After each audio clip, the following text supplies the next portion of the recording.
안녕하십니까. 법무법인 소담 김기범 변호사입니다.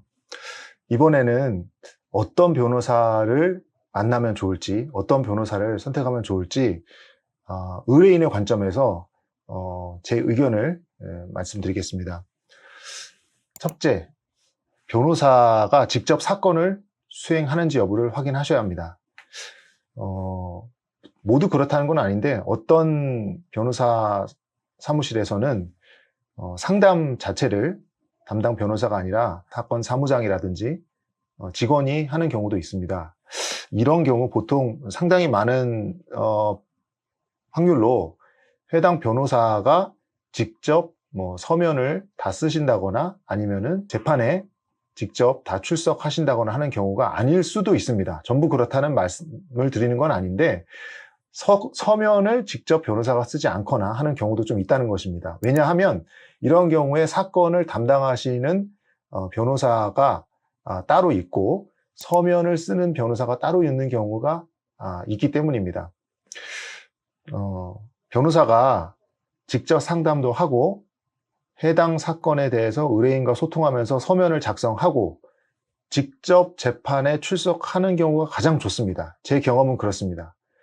왜냐하면 직접 변호사가 해당 의뢰인과 소통하면서 서면을 작성을 해야 해당 사건의 실제 진실, 사실관계를 그 누구보다 명확하게 파악하고 그에 따라서 법리를 적용할 수 있기 때문입니다.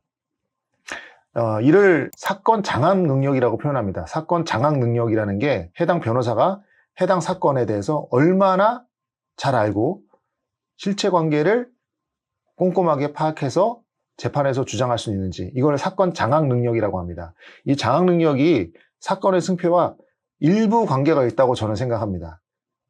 보통 사건의 사실관계가 어느 정도 드러나 있는 사건인 경우가 많기 때문에 80에서 90%의 사건은 사실상 제 생각에는 극단적인 경우가 안 나 어떤 변호사님 맡아도 크게 달라지진 않는 사건들입니다. 그렇지만 이 10에서 20%의 비중으로는 해당 변호사가 어느 정도 사건 장악 능력을 가지느냐에 따라서 결과가 조금이라도 달라질 가능성이 저는 있다고 봅니다.